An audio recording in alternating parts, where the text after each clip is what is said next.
5 seconds to go.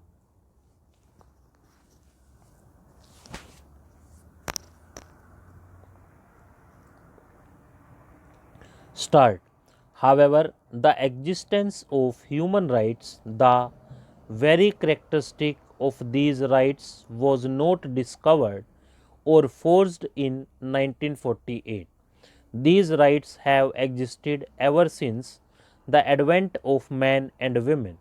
They have been in evidence ever since the quest for quality began, a quest that transcended race and religion. Indeed, human rights are intricately linked to the evolution of human society.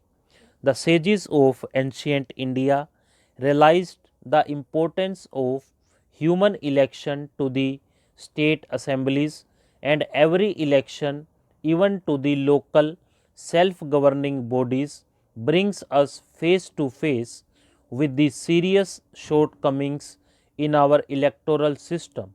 These shortcomings are not confined to the time and process of elections. They have a direct bearing on governance and on the functioning of the elected bodies. If we take the accumulated experience of governance at various levels and of the functioning of our elected bodies in the past few decades, we see how the infirmities in our electoral system have greatly weakened Indian democracy. The common people are the ultimate sufferers of flawed elections and the bad governance that results from them. Such governments lack the capacity to deliver on their promises to the electorate. This is the main reason why the political parties and the entire electoral expertise have less credibility today than before in the eyes of the voters. The resultant apathy and cynicism are not good for our democracy. Indian democracy thus exhibits a worrying paradox. On the one hand, we take legitimate pride in the fact that India is the world's largest democracy and that its preservation is our greatest achievement since independence. It is also true that at no point does the vibrancy of Indian democracy become more manifest than during elections.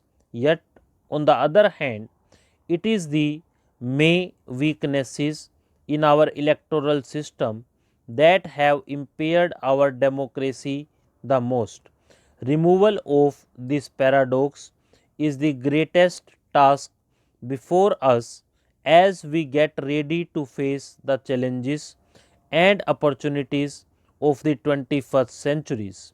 Electoral reforms, therefore, must become a matter of high priority for the entire country and especially the political class.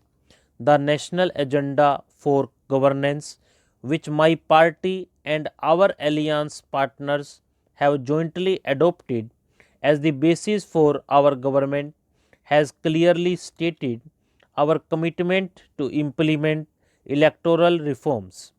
Personally speaking, this has been my area of concern for a very long time now. Political parties can approach the people at large for fund collection, but elections cannot be fought on that alone. Now, money bags have to be tapped for the election of most candidates of all parties. By law, companies cannot donate to political parties, but political parties can collect funds. Obviously, this is number two money.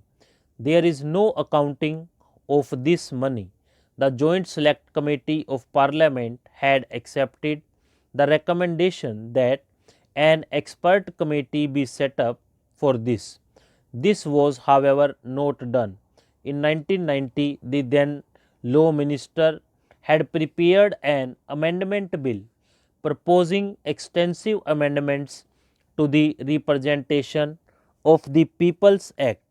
Those proposals represented a consensus between all the political parties. It is true that some of those proposals have been given effect to in 1996, but many remain unimplemented, including the proposals relating to election expenditure and state funding of candidates. My government has taken the exercise of electoral reforms seriously. We appoint a committee on state funding of elections under the chairmanship of Shri Inderjit Gupta. This committee has recently submitted its report. The Law Minister made a reference to that report in his speech. I am happy that Shri Inderjit Gupta is invited to the seminar to preside over the session on election expenses and state funding of elections to be held tomorrow. To facilitate free and fair election, the Election Commission has published certain guidelines.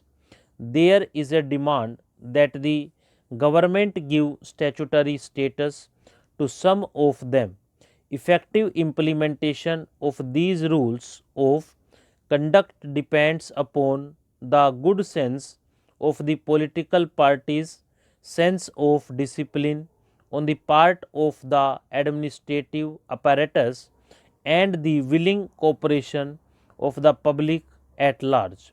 The proposal of the Law Commission to introduce a list system of election, which is also known as proportionate representation, for an additional 138 seats of the Lok Sabha is a welcome step. I say so because the system of first past the post is mostly a gamble. It does not always represent the people's will, especially in a multi party system like ours. Facts prove that in most constituencies, the winning candidates gets elected on the basis of a minority of the voter caste, resulting general nationwide misrepresentation. Many of our parties represent democratic opinion of specific sections of our society. However, their share in the election bodies does not always correspond to their vote share. This creates a sense of non involvement among them. This require a correction at the earliest in our electoral system. Stop.